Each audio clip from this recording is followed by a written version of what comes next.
Hello guys and welcome back to Comment, and it's time for a new part in this tutorial series, and we are going to discuss redoing values.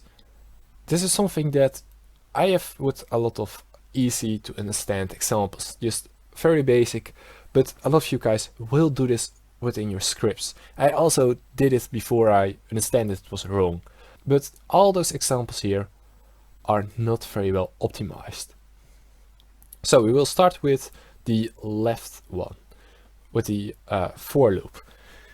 This is not only for for loops, but it's for all loops, where people just put somewhere here that a variable is the same as 10, or as another variable, but every time it will be exactly the same. As by the way also on this line, but that's something to discuss on another part. But here in this loop we are redoing and redoing this variable, for example every frame. Well, you can also do it just once, and you just got always the variable ready.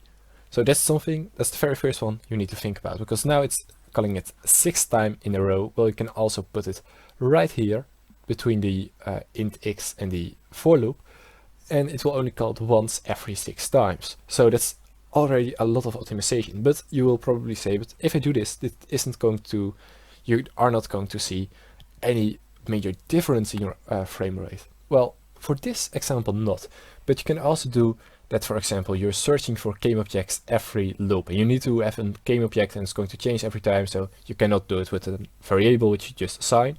So you do it in an update function, but some people just put it in a for loop until redoing it 6 times. Well, you can always just put it in front of the for loop, and you only need to do it 1 time.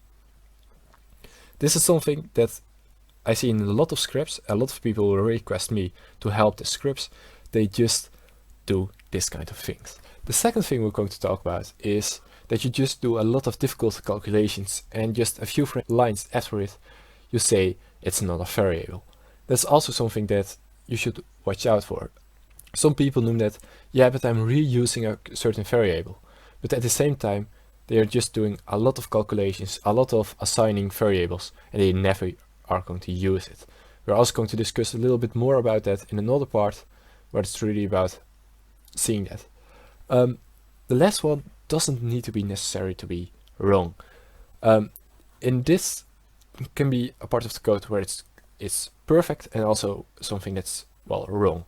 And that's actually the same thing again as this. You're just searching for a component inside the transform which takes more memory, more frame rate, but it will decrease your performance because it needs to search inside the script. Well, if this was, if you're just using every time this joint, you can also just make a public variable and just assign it. Just do it manually in the editor.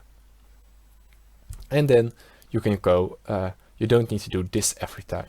So but if every time it's going to be a different joint, you can just search it every time. But as you can see, this is always on this transform, so it's always the same.